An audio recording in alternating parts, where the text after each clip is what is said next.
Bon dia, són les 8:30 del matí, estem a l'hotel Costa Brava de Platja d'Aro i ens disposem a menjar-nos un esmorzar de marquès en unes vistes impressionants. Sí senyor, ja veieu tot el que tenim aquí a taula. Menjar per agafar moltes energies i fer totes les activitats que ens esperen avui, que si ens acompanyeu descobrireu. Així que agafeu forces vosaltres també i no us ho perdeu.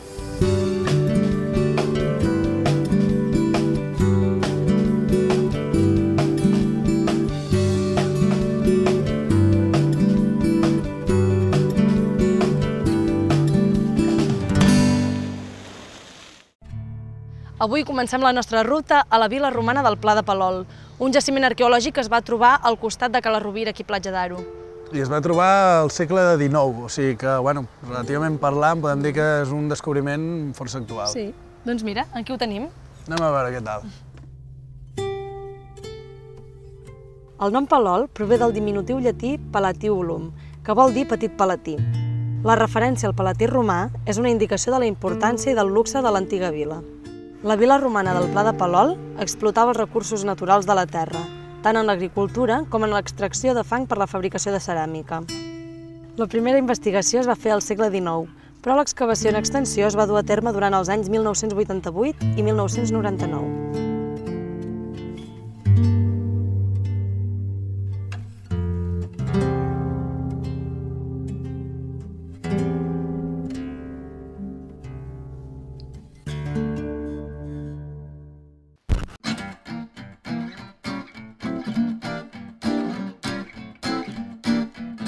Aprofitant que tenim molta gana i que estem a Platja d'Aro, vindrem a dinar al restaurant Chanel.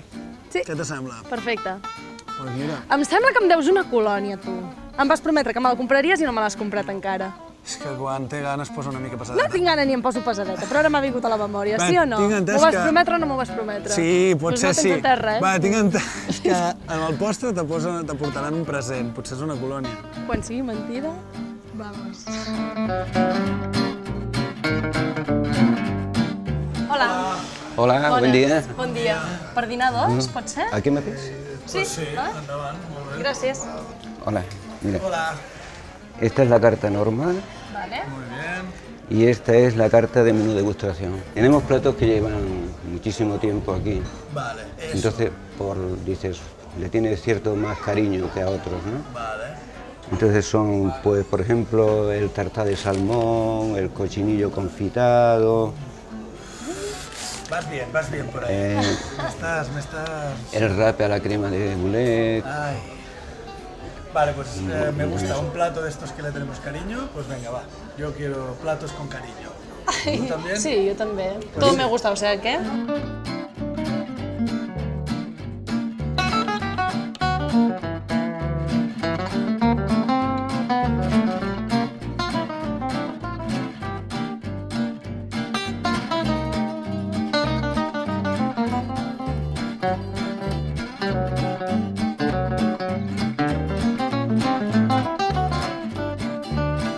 Este es el rape confitado, Vale, muy con bien. crema de setas. Ja t'ho he dit que no mengessis pa. Quin Y este platàs. es el cochinillo de una forma diferente de preparar a baja temperatura.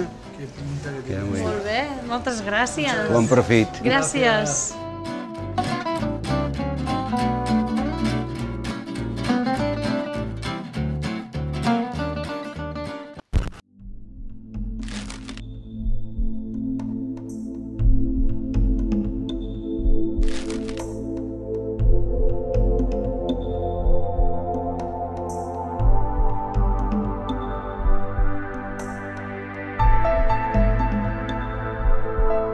Històricament, es tractava d'uns antics camins que resseguien tot el litoral, principalment utilitzat per carabiners, per vigilar el contraban de tabac i pescadors i mariners per anar a pescar o en cas de naufragi. El que connecta la platja de Sant Pol amb la cala de sa Conca de S'Agaró és considerat un dels més bonics i actualment un dels més ben adaptats. Té una longitud d'1,5 quilòmetres aproximadament i es fan uns 20-25 minuts.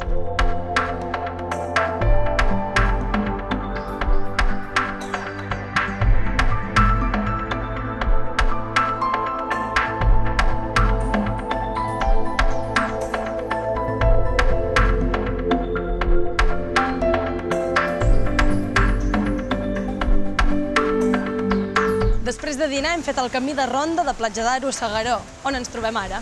I ara anirem cap a Sant Feliu de Guíxols, on podrem visitar tot el patrimoni que ens han deixat els nostres avantpassats.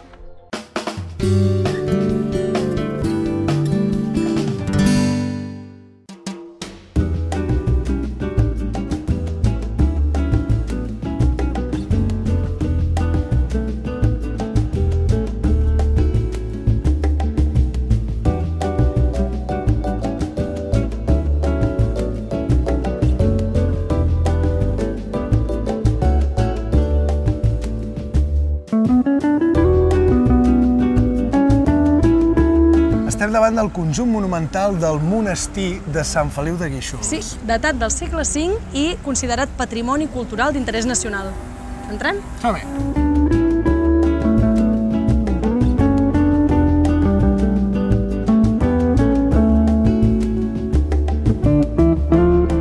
Hola. Hola. Bones, què tal? La Cristina. Molt bé. Hola. Esteu ben bé en el que és els arcs de la Porta Ferrada. És la peça potser més emblemàtica de tot el monestir.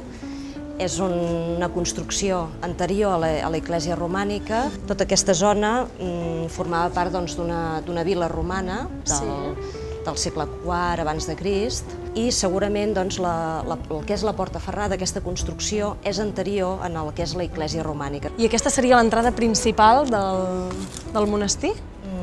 Durant molt de temps, sí. Bueno, ara s'entra pel lateral.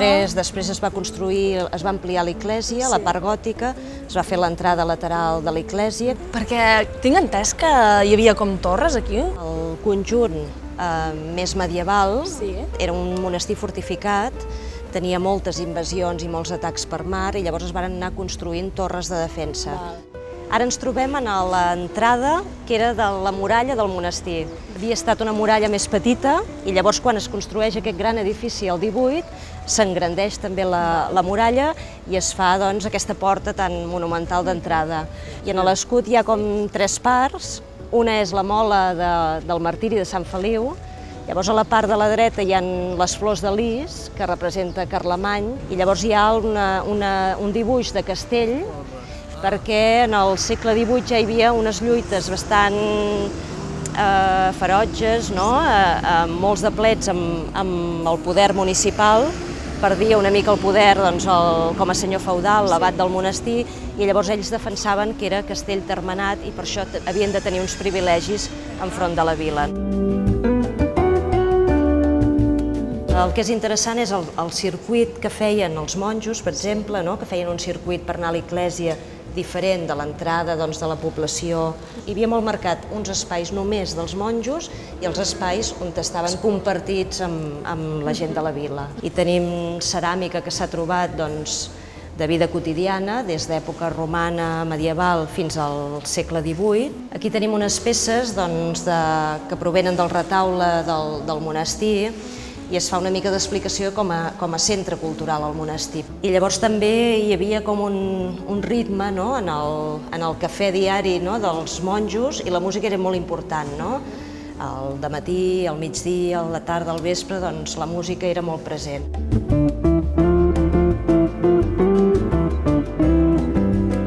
Estem en un lloc especial perquè tenim un tros de mausoleu romà i llavors els monjos, quan venen a fundar i s'han de defensar i construeixen aquesta torre, l'han de construir sobre un lloc que ja era sagrat, perquè hi havia aquest mausoleu. Llavors, d'alguna manera, tenim, i això és molt interessant, tota una sèrie de gravats, d'estrelles i creus, i sempre s'ha dit que era un ritual de la fundació del monestir, com si ells sabessin i eren conscients que era un lloc sagrat i ho han de destruir-ho i fan totes aquestes inscripcions que serien del segle X, perquè la torre és del segle X.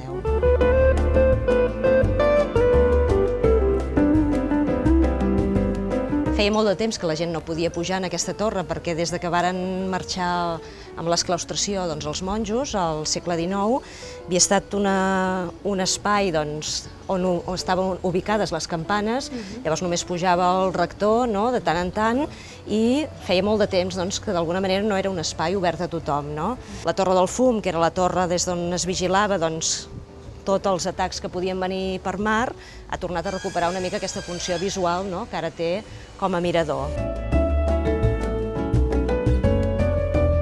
Estem a l'hort del monestir, s'estan recuperant el que era la cuina i el refectori perquè torni a ser cuina i un espai gastronòmic. Molt bonic, a més decorat tot amb les plantes, amb les flors, té molt d'encant. Amb les llumetes, aquí. Aquí al vespre sopant, una copeta. Haurem de venir a menjar, segur que es menja molt bé.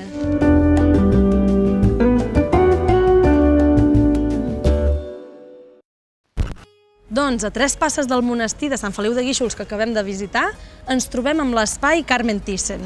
Sí, aquí al llarg de 3 mesos, aquests 3 mesos d'estiu només, podem veure quadres que estan única i exclusivament exposats al Museu Thyssen de Madrid. És a dir, la senyoreta Thyssen, amb tota la confiança del món, els ha portat aquí perquè podem gaudir-los i no haver-nos de desplaçar fins a Madrid. Sí senyor, o sigui que és una oportunitat única i que la veritat val molt la pena de visitar aquesta exclusivitat que tenim aquí. Anem a ser exclusius, doncs.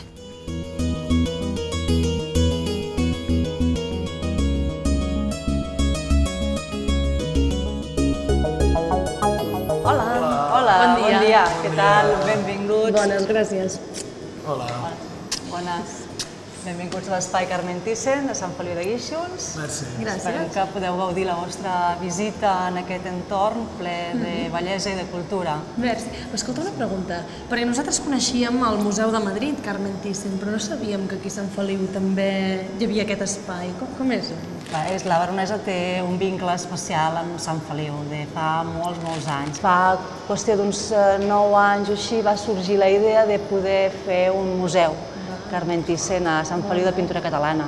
Fins que el museu no arriba, el que tenim és aquest espai d'exposicions temporals en el que ella ens cedeix la seva col·lecció, part de la seva col·lecció catalana i internacional. Aquesta primera planta del Palau de l'Abat recull el que seria el període naturalista i a totes les sales intentem sempre que hi hagi aquest diàleg entre la pintura catalana, la pintura americana i la pintura europea. O sigui, és un quadre que en diem realisme que deixa constància del moment històric de Barcelona i era un moment a més que els artistes pintaven in situ.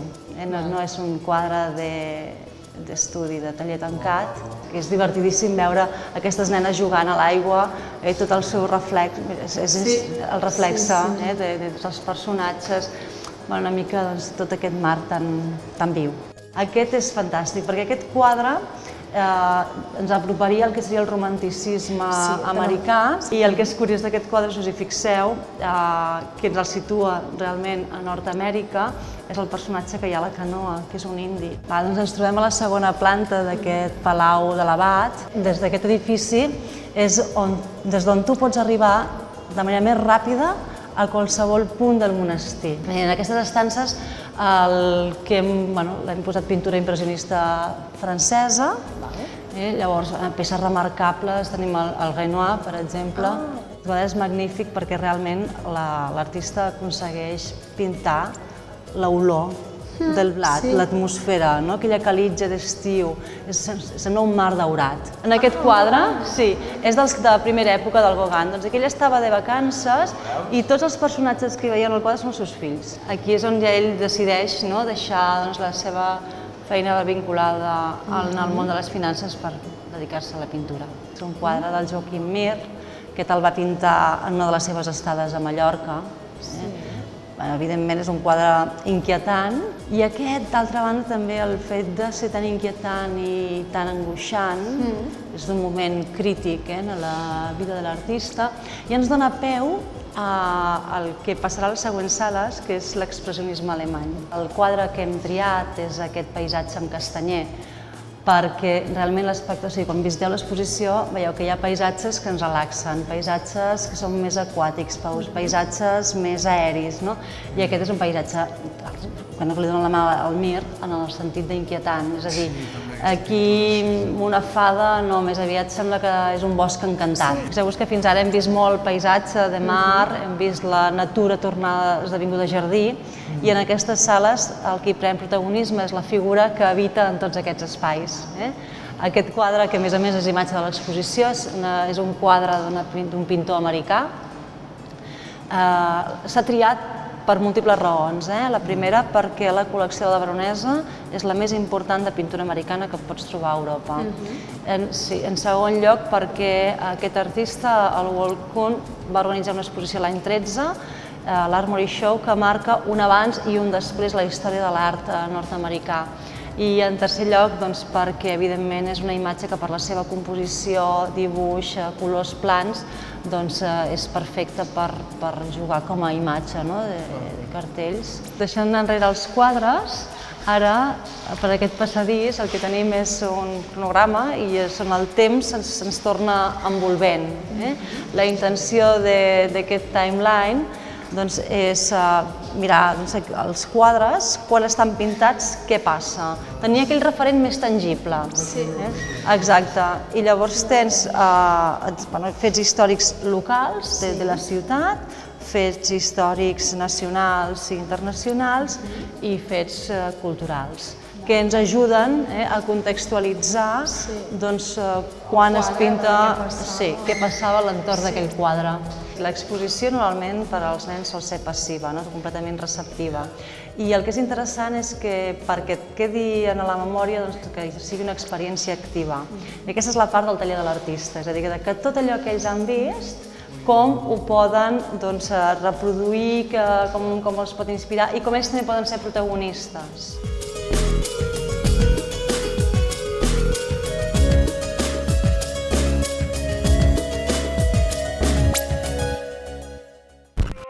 Trobo, Frank, que avui estem molt culturals. Jo també m'he donat compte i espera perquè no s'acaba aquí, perquè ara anem a visitar el Museu d'Història de les Joguines.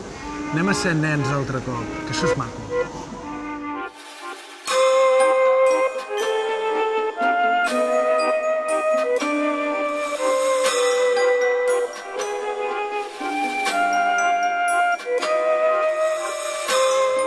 Hola!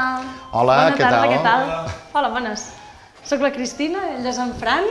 Molt bé, i jo sóc en Tomàs, el col·leccionista. Molt bé. Tomàs, el col·leccionista. Doncs venim a visitar la teva col·lecció. Molt bé, perfecte. Doncs us en farem un petit tast i així la coneixereu. Molt bé. Heu de saber que jo vaig començar la col·lecció el 1982. Aquesta col·lecció la vaig començar fent trens, arrel d'una maqueta de tren que vaig fer, però en aquesta maqueta s'hi van anar afegint coses, com què? Cotxes, s'havia de fer un aeroport, que hi vaig fer-hi, i vaig posar-hi després uns vaixells.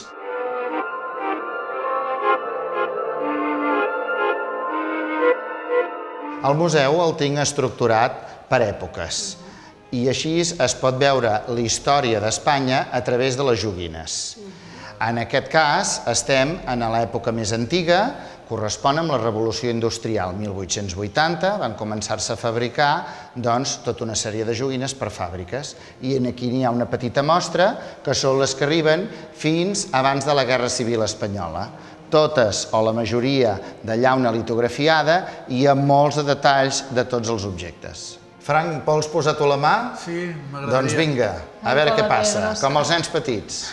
A veure què... Ui, ja està. Ja funciona. Mira, s'encenen els llums. Tota una ciutat, aquí tenim el port, ja us parlava que hi tenia de tot, jo. O sigui, aquí hi ha un port sencer. Aquesta és la teva... Molt semblant, diguem, a l'original per allà on es va començar la col·lecció.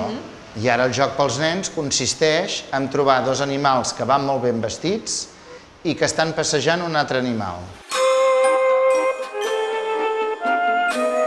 Doncs en aquesta sala d'aquí hi tenim totes les joguines de fusta i de paper cartró.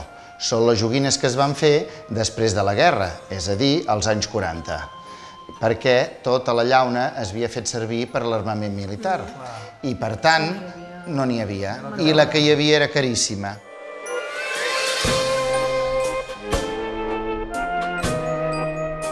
En aquesta sala d'aquí correspon als anys 60 i, per exemple, un objecte destacat és el famós cotxe dels Beatles, que a l'època no li podíem pas posar que eren els Beatles. Per tant, què varen fer? Posar el cotxe de los Yeyes. Per què? Pel tema dels royalties. El 1952, la Casa Paià va llançar al mercat una joguina que es deia Arre Caballito. Va ser la primera de plàstic aquí a Espanya, com a mínim oficialment. Per tant, a partir d'aquí va començar a venir el plàstic i van començar a entrar les importacions amb la mort del general Franco als anys 70. Per tant, van venir molta joguina de la Xina i de tot això que va anar fent que les fàbriques nacionals tinguessin que tancar. No podien amb la competència. I per acabar la visita, la Sala del Terror. Va ser una donació de l'Ajuntament de Barcelona, del Parc de Montjuïc. Doncs quan vulgueu, podem entrar i no tingueu por. Home, no sé què dir-te, amb aquest que ens rep aquí. Gràcies, A veure, Fran, vine.